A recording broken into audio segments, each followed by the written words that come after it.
नमस्कार, प्रतिदिन अखबार संपादकीय ऑडियो में आपका स्वागत है। अर्थतंत्र को भी बदल देते हैं को भी बल देते हैं मंदिर। सांस्कृतिक और आर्थिक आयाम आयाम आर्थिक उत्थान, उच्च शिक्षा में संघर्ष या नई उम्मीदों का दौर, business standard. Myanmar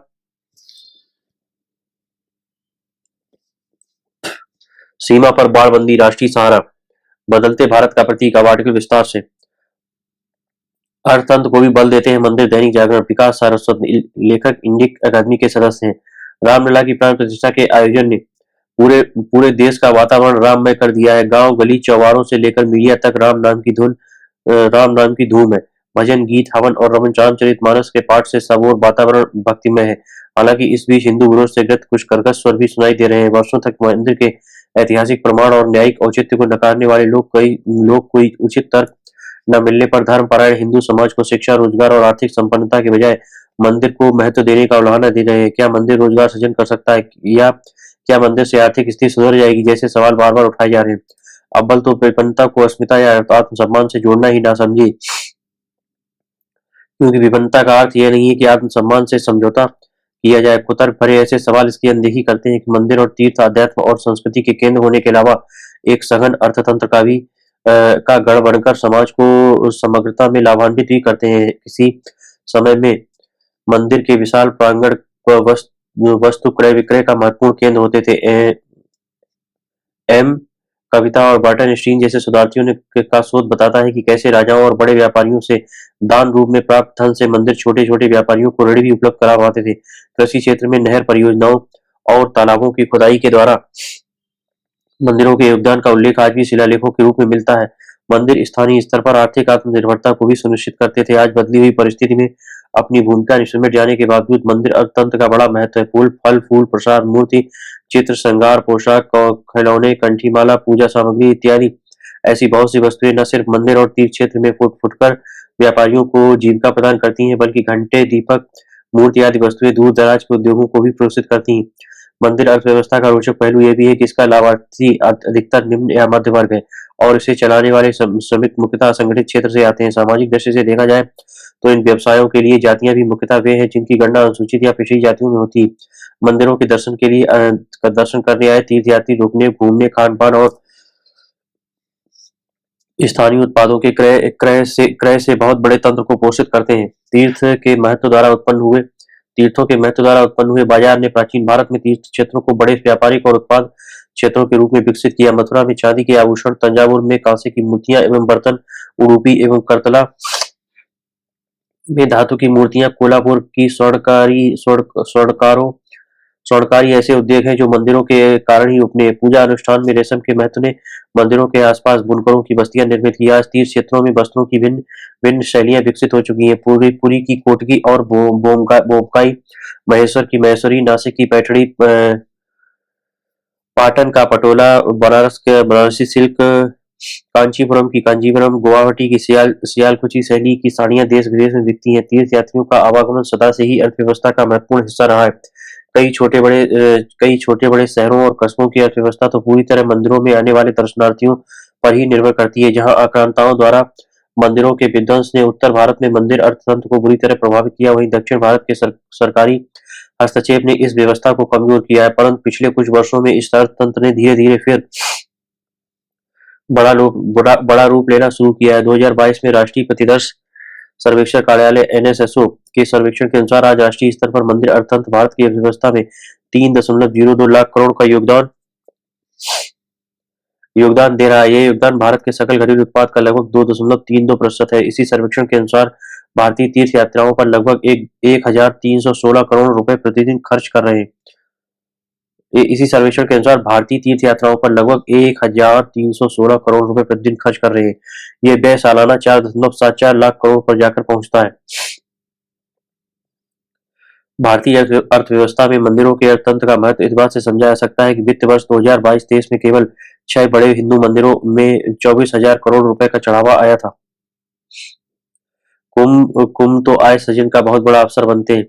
2019 Prayagraj Kumbh मेले ने लगभग 1.2 लाख करोड़ की आय उत्पन्न की थी। मोदी सरकार द्वारा किए जा रहे प्रयासों से मंदिर अर्थतंत्र को नई मजबूती मिली।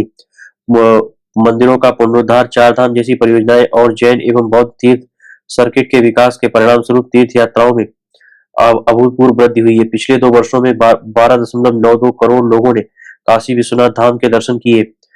मथुरा मथुरा हरिद्वार काशी उज्जैन अयोध्या आज उन शहरों में शामिल है जहां शहरीकरण तेजी से बढ़ रहा है। व्यापार संगठन CAIT के अनुसार अयोध्या में राम मंदिर उद्घाटन 1 लाख करोड़ का व्यवसाय उत्पन्न करने वाला है। मंदिर उद्घाटन के बाद अयोध्या में प्रतिवर्ष 6.8 करोड़ दर्शनार्थियों के आने का अनुमान है। काशी उज्जैन और चारधाम के बाद अयोध्या में मंदिर निर्माण न सिर्फ सांस्कृतिक पुनरुत्थान बल्कि आर्थिक समृद्धि का अवसर बनने जा रहा है। इसी कारण आम जनता के अलावा शेयर बाजार भी राम मंदिर पर उत्साह से भरा हुआ है। सांस्कृतिक और आर्थिक उत्थान उत्थान विवेक देवराय और आदित्य सिन्हा। देवराय प्रधानमंत्री की आर्थिक सलाहकार परिषद के प्रमुख एवं सिन्हा परिषद में OSD अनुसंधान है। अयोध्या के राम जन्मभूमि मंदिर में रामलला की विधि सम्मत प्राण प्रतिष्ठा संपन्न हुई है। प्रधानमंत्री नरेंद्र मोदी की उपस्थिति में यह एक सफल सांस्कृतिक और आध्यात्मिक आयोजन रहा। इसने भारत के धार्मिक एवं सांस्कृतिक परिदृश्य पर अपनी गहरी छाप छोड़ी है, जिसके सामाजिक आर्थिक ताने बाने को भी दूरगामी प्रभाव पड़ेंगे। इस आयोजन के धार्मिक एवं सांस्कृतिक महत्व से परे हमें यह भी देखना चाहिए कि अयोध्या और उसके आसपास रहने वाले लोगों के लिए इसके क्या निहितार्थ है। रामलला के विग्रह की प्राण प्रतिष्ठा के बाद बड़ी संख्या में यहाँ लोगों के आगमन की संभावना है। इसका स्थानीय आर्थिकी एवं अवसंरचना पर भी सकारात्मक प्रभाव पड़ेगा। आगंतुकों को की तेज आवक से कारोबार को विस्तार मिलेगा और रोजगार के अवसर सृजित होंगे, जिससे इन क्षेत्र का और विकास होगा। यह निश्चित है कि अयोध्या और उसके निकटवर्ती शहर को इसका व्यापक लाभ मिलने जा रहा है। कई देशों के लिए धार्मिक पर्यटन विदेशी मुद्रा से उनकी झोली भरने वाला सिद्ध हुआ है। वेटिकन सिटी का ही उदाहरण लेते जहां हर वर्ष करोड़ों की संख्या में ईसाई श्रद्धालु आ जाते हैं। वेटिकन सिटी की आर्थिकी मुख्य रूप से पर्यटन, म्यूजियम, प्रतीक चिन्हों की बिक्री और अन्य संबंधित खर्चों के आधार पर चलती है। विश्व के सबसे प्राचीन शहरों में से एक और हिंदुओं की आस्था के एक प्रमुख केंद्र वाराणसी में भी धार्मिक पर्यटन आर्थिक गतिविधियों की अहम कुंजी है। यहाँ आने वाले पर्यटक धर्म स्थलों के अतिरिक्त स्थानीय उद्यमों, हस्तशिल्प उद्योग और सांस्कृतिक क्षेत्र को भी लाभान्वित करते हैं। ये उदाहरण यही दर्शाते हैं कि तीर्थाटन न केवल सांस्कृतिक एवं धार्मिक भावनाओं को सशक्त करता है बल्कि स्थानीय आर्थिकी को भी निरंतर रूप से गति प्रदान करता है। दुनिया में कई ऐसे प्रमुख पर्यटन केंद्र हैं जिनके जिनके चौमुखी विकास में तीर्थाटन ने महत्वपूर्ण भूमिका निभाई है। भारत में तो यह और भी प्रत्यक्ष रूप दिखता है।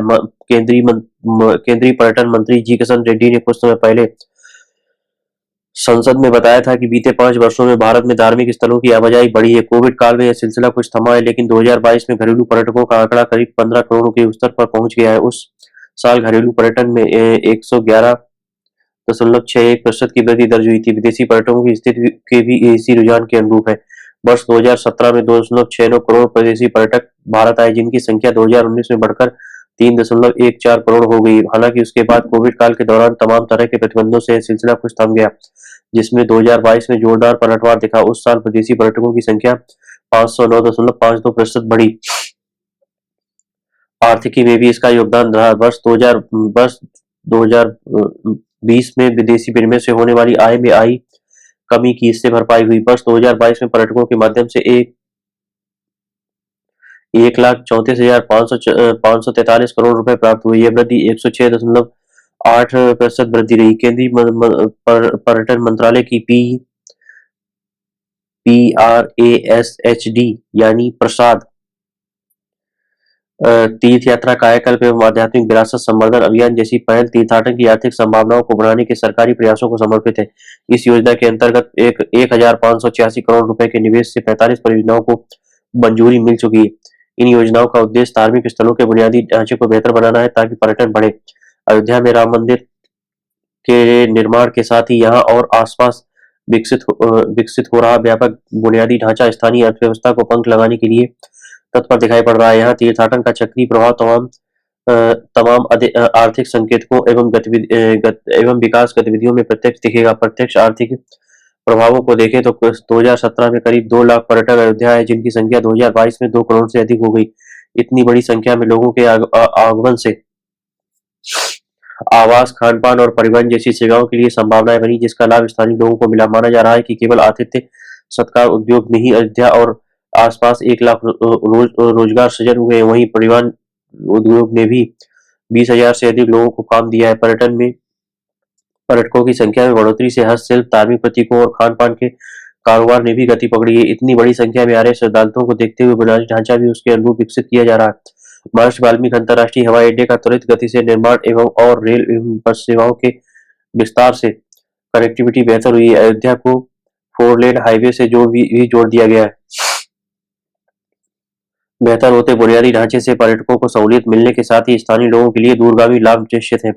धार्मिक पर्यटन सांस्कृतिक संरक्षण एवं संवर्धन को भी प्रोत्साहन देता है। इससे जहां धार्मिक स्थलों का बेहतर रखरखाव होता है तो सांस्कृतिक परंपराएं भी अक्षुण्ण रहती हैं। इसके शैक्षणिक एवं सामाजिक लाभ मिलते हैं। चूंकि भारत में सीजन, पर्व और त्योहार के दौरान भी पर्यटकों का जमावड़ा लगता है तो उस दौरान भी धार्मिक स्थलों को इसका भारी लाभ मिलता है। वैश्विक निवेशक सम्मेलन में केवल अयोध्या को ही 49,000 करोड़ रुपए के निवेश प्रस्ताव मिले। शहर से होने वाली निर्यात में भी भारी तेजी आई है। जहां 2021-22 में यहां से 110 करोड़ रुपए का निर्यात हुआ था, वह अगले साल बढ़कर 254 करोड़ रुपए हो गया। भारी संभावनाओं के बावजूद पर्यटन के सिलसिले को बढ़ाए रखने की राह में कुछ चुनौतियां भी हैं। इसमें पर्यावरणीय प्रभावों से निपटना भी शामिल है, जो सुनिश्चित करना होगा कि स्थानीय समुदाय हाशिए पर पहुंचने या उपेक्षित होने के बजाय लाभान्वित होता रहे। वस्तुतः अयोध्या में भव्य राम मंदिर का निर्माण सांस्कृतिक पुनर्जागरण के साथ ही तीर्थाटन के नए युग का संकेत कर रहा है। अपने आध्यात्मिक एवं सांस्कृतिक महत्व के साथ ही ये महत्वपूर्ण घटनाक्रम न केवल भारत के धार्मिक परिदृश्य की दृष्टि से एक मील का पत्थर है, अपितु आर्थिक कायाकल्प का उत्प्रेरक भी है। उच्च शिक्षा में संघर्ष या नई उम्मीदों का दौर, बिजनेस स्टैंडर्ड। नौशाद फोर्ब्स, लेखक फोर्ब्स मार्शल के सह अध्यक्ष, CII के पूर्व अध्यक्ष और centre for technology innovation and economic research एवं और अनंत एस्पन सेंटर के अध्यक्ष हैं। भारत में उच्च शिक्षा का एक व्यापक तंत्र मौजूद है। करीब 4.2 करोड़ से अधिक नामांकन के साथ हमारे देश में उच्च शिक्षा हासिल करने वाले छात्रों की संख्या दुनिया के 3/4 देशों की आबादी से भी अधिक है। देश के हाल के वर्षों में भी हजारों इंजीनियरिंग कॉलेज और प्रबंधन संस्थान स्थापित हुए हैं, जो कला और वाणिज्य के पुराने कॉलेजों के साथ मिलकर शिक्षा देते हैं। भारत की उच्च शिक्षा प्रणाली न केवल बड़ी है, बल्कि विश्व में इसमें सबसे अधिक विविधता भी है। सार्वजनिक क्षेत्र में पूरे देश में फैले केंद्रीय विश्वविद्यालय भी राज्य विश्वविद्यालयों के साथ मौजूद है।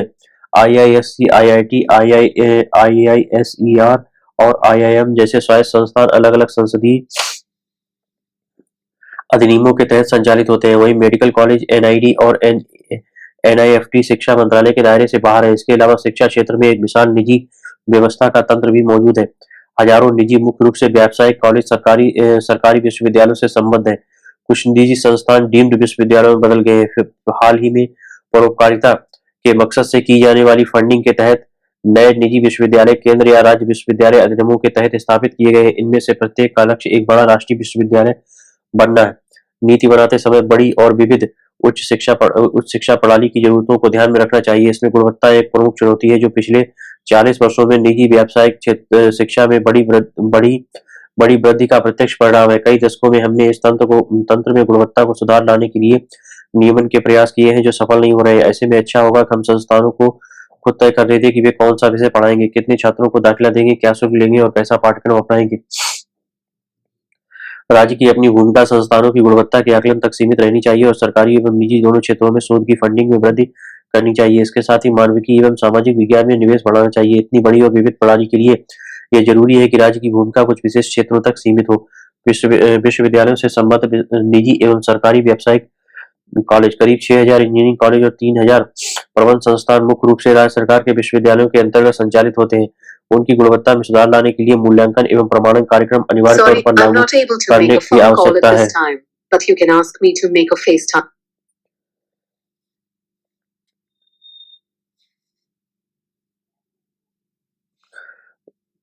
वास्तव में कोई निर्णय न लिया जाए और विस्तार को सीमित कर गुणवत्ता सुधार करने के प्रयास न किए जाए। यहाँ एक महत्वपूर्ण निर्णय लेने का एक ही विकल्प है कि वास्तव में कोई निर्णय न लिया जाए और वास्तव में विस्तार को सीमित कर गुणवत्ता सुधारने के प्रयास न किए जाए। कॉलेजों को अपनी पसंद के क्षेत्रों, विषयों एवं छात्रों के साथ विस्तार का मौका दिया जाए ताकि वे एक दूसरे के साथ प्रतिस्पर्धा करें। राष्ट्रीय महत्व के संस्थान IIT, IISc, IIM और NID को राष्ट्रीय महत्व के संस्थानों के रूप में वर्गीकृत किया गया है और यह गर्व की बात है। लेकिन हमें उन्हें उसी रूप में देखना चाहिए जिस तरह हमने उन्हें राष्ट्रीय महत्व के संस्थानों के रूप में वर्गीकृत किया है। इसका मतलब यह है कि हम उन्हें अपना भविष्य बनाने के लिए जरूरी स्वायत्तता दी जाए। यदि वे स्वायत्तता नहीं चाहते हैं तब भी उसे उन पर लागू कर दिया जाना चाहिए ताकि वे छात्रों, शिक्षकों और फंडिंग के लिए एक दूसरे के साथ प्रतिस्पर्धा कर सके। इस सरकार ने 2017 में एक स्वागत योग्य कदम उठाया जब उसने आईआईएम को बोर्ड अध्यक्ष और निदेशक के लिए अपनी नियुक्तियां खुद करने की स्वतंत्रता दी और इस तरह उन्हें स्वतंत्र रूप से अपने मामले का प्रबंधन करने की अनुमति मिली। लेकिन पिछले महीने उस सुधार को पूरी तरह बदल दिया गया और नियुक्ति संबंधी सभी शक्तियां शिक्षा मंत्रालय के अधिकारियों के हाथों में वापस आ गई। इस पर पुनर्विचार किए जाने की जरूरत है। संभावित अनियमितताओं के कुछ अलग उदाहरणों को अपवाद के रूप में देखा जाना चाहिए और पूरे तंत्र को प्रतिक्रिया रूप नियमन की जटिलता में नहीं फंसाना चाहिए। सरकार सार्वजनिक संस्थानों में वित्तीय अनुपालन की जांच के लिए एक लोकपाल की नियुक्ति कर सकती है। धीरे धीरे इन व्यावसायिक संस्थानों के परिचालन व्यय के लिए सरकारी वित्तीय राशि कम की जाए और केवल पूंजीगत व्यय में ही समर्थन दिया जाए। इससे भी बेहतर स्वायत्तता आएगी। पूर्ण विश्वविद्यालय और मानविकी एवं सामाजिक विज्ञान व्यावसायिक क्षेत्रों पर अधिक ध्यान देने के कारण मानविकी और सामाजिक विज्ञान जैसे विषयों की उपेक्षा हुई है। आज के दौर की कई जटिल समस्याओं के समाधान के लिए, जैसे नेट जीरो और सभी 1.4 अरब नागरिकों के वास्ते उचित स्वास्थ्य सेवा प्रदान करने के लिए तकनीकी और गैर तकनीकी विषयों दोनों का ज्ञान आवश्यक है। ऐसे में उत्कृष्टता हासिल करने के लिए पूर्ण विश्वविद्यालयों का बढ़ावा देना महत्वपूर्ण है। इन विश्वविद्यालयों को स्थापित करने के लिए हमारे पास दो रास्ते हैं।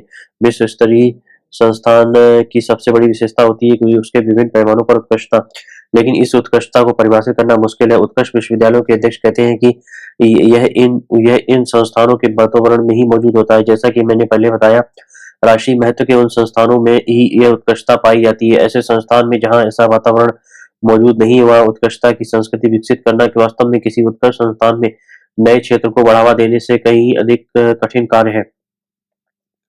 ऐसे में विश्व स्तरीय विश्वविद्यालय बनाने का एक सीधा सा रास्ता यह होगा कि आईआईटी और आईआईएससी की इस दिशा में विकसित किया जाए जहां स्नातक और स्नातकोत्तर शिक्षा विज्ञान, इंजीनियरिंग, सामाजिक विज्ञान और मानविकी सभी को समान महत्व मिले। कुछ बेहतरीन आईआईटी इस दिशा में पहले से ही कार्य कर रहे हैं, लेकिन मानविकी और सामाजिक विज्ञान की प्रासंगिकता को प्रमुखता से बढ़ाया जाना चाहिए। यह अगले 20 वर्षों की एक सामूहिक परियोजना होनी चाहिए। हाल ही में परोपकारिता से जुटे निजी प्रयास के तहत भारत के उच्च शिक्षा के क्षेत्र में बदलाव किए जा रहे हैं। अहमदाबाद विश्वविद्यालय, अशोक, क्रिया, श्रीनाडर, पलाक्ष और एक शैक्षणिक परियोजना जिससे मैं जुड़ा हूँ, नयनता, ये सभी बेहतर परियोजनाएं हैं जिन्हें आगे बढ़ाया जाना चाहिए। राज्यों को इन विश्वविद्यालयों को प्रवेश, भर्ती और दी जाने वाली डिग्री से जुड़ी सभी पाबंदियों से मुक्त करके उन्हें प्रतिस्पर्धा करने का मौका देना चाहिए। इन निजी पूंजी से किए जाने वाले परोपकारी प्रयासों को प्रयोग के लिए एक प्रयोगशाला बनने का मौका देना चाहिए, जो भले ही बिना किसी नियमन के सफल हो या विफल हो जाए। वे सामूहिक रूप से हर साल हजारों शिक्षित स्नातकों की खेप तैयार करेंगे, जिनकी हर साल हमें अपने बौद्धिक नेतृत्वकर्ता के रूप में आवश्यकता होगी। शोध विश्वविद्यालय, हाल ही एक महत्वपूर्ण पहल राष्ट्रीय अनुसंधान फाउंडेशन एनआरएफ की स्थापना है। अगर इसे सही तरीके से लागू किया जाए तब एनआरएफ बड़े बदलाव वाला कदम साबित हो सकता है। इसके लिए 50,000 करोड़ रुपए की राशि की आवश्यकता है। एनआरएफ का संचालन शिक्षाविदों और वैज्ञानिकों द्वारा किया जाना चाहिए, न कि नेताओं और अफसरों के द्वारा। इस शर्त को भी कमजोर नहीं बनाना चाहिए कि फंडिंग वाले प्रत्येक प्रस्ताव में किसी सार्वजनिक या निजी संस्थान के एक शिक्षाविद को शामिल जरूर किया जाना चाहिए।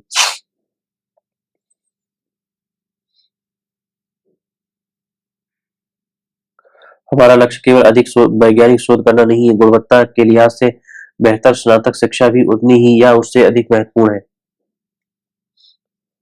म्यांमार सीमा पर बाड़बंदी, राष्ट्रीय सहारा, केंद्र सरकार म्यांमार सीमा पर लोगों की मुक्त आवाजाही को बंद करेगी और इसकी पूरी तरह से बाड़बंदी करेगी ताकि बांग्लादेश से लगी सीमा की तरह ही इसकी भी सुरक्षा की जा सके। असम पुलिस के 5 नवगठित कमांडो बटालियन ने प्रथम बैच की नई दिल्ली में पासिंग आउट परेड को शनिवार को संबोधित करते हुए केंद्रीय गृह मंत्री अमित शाह ने यह बात कही।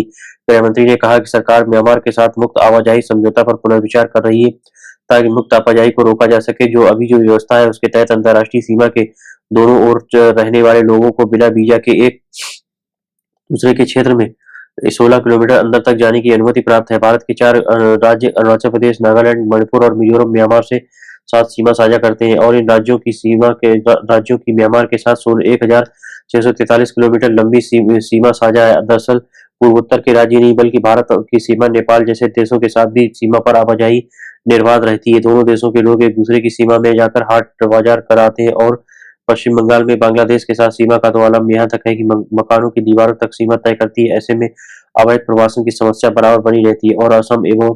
और असम और पश्चिम बंगाल में तो कई विधानसभा क्षेत्रों में तो डेमोग्राफिक चरित्र ही बदल चुका है। पूर्वोत्तर में जिस तरह से मणिपुर मणिपुर मणिपुर में घुसपैठियों की समस्या लंबे समय तक अनदेखी रही, ये उससे आज पूर्वोत्तर के इस राज्य में अराजक हालात हैं। इसलिए जरूरी है कि भारत को अपने तमाम पड़ोसी देशों के साथ लगती सीमाओं पर आम जन की निर्बाध आवाजाही की अनुमति तो सिरे से देनी ही नहीं चाहिए थी। जम्मू कश्मीर में अंतर्राष्ट्रीय सीमा और राजस्थान में पाकिस्तान से लगती सीमा पर तारबंदी किए जाने के अच्छे परिणाम मिले हैं और तारबंदी से सुरक्षा बलों को सीमाओं की निगरानी करने में खासी मदद मिलती है। दरअसल भारत का दौर भू राजनीतिक दूरियों को बढ़ाने वाला समय है और सीमाओं पर शिथिलता जैसी लापरवाही न केवल सीमाओं बल्कि आंतरिक हालात को बिगाड़ देने का सबब बन सकती है। वैसे भाजपा नीत सरकार में जम्मू कश्मीर नक्सली प्रभावित इलाकों और पूर्वोत्तर में हिंसा की घटनाओं में 77% कमी आई है और इस सुगत प्रगति के लिए बेशक मोदी सरकार श्रेय की पात्र है।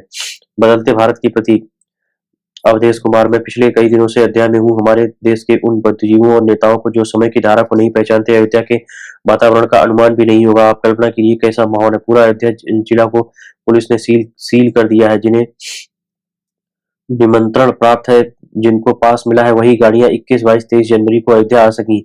बावजूद हजारों की संख्या में सभी उम्र के लोग अयोध्या पहुंचे हैं। मुख्य सड़कें लोगों से भरी हुई हैं। लोग पैदल चलकर भी अयोध्या पहुंचे हैं। लोगों को असुविधाएं हैं।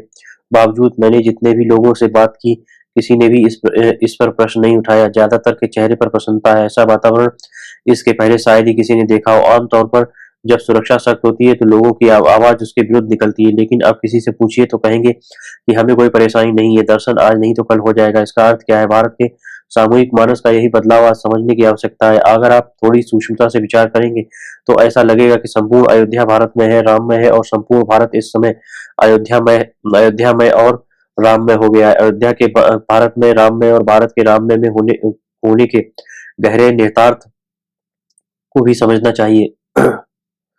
किसी भी देश की सांस्कृतिक पुनर्जागरण की धाराएं इसी तरह प्रभावी होती हैं। राम मंदिर का आंदोलन किसी सामान्य मंदिर आंदोलन का निर्माण का आंदोलन नहीं था। यह ध्वस्त की गई मंदिर के पुनर्निर्माण के द्वारा भारत के सांस्कृतिक पुनर्जागरण का आंदोलन था। राम मंदिर की प्राण प्रतिष्ठा के साथ साथ दिखाई पड़ रहा है कि स्वतः स्फूर्त भाव से उत्साह और उमंग लिए हजारों लोगों का अयोध्या आगमन सांस्कृतिक पुनर्जागरण के धीरे धीरे सशक्त होने का प्रमाण है। यह इस बात को भी प्रमाणित करता है कि जिन लोगों ने अयोध्या में मंदिर तोड़कर मस्जिद बनाने के विरुद्ध या राम मंदिर के पुनर्निर्माण के आंदोलन की कल्पना की, वे वाकई दूरदर्शी थे। अयोध्या का चित्र बता रहा है कि भारत के आम लोगों ने अपनी भावनाओं एवं व्यवहार से उन सबको सच्ची श्रद्धांजलि देने की शुरुआत कर दी।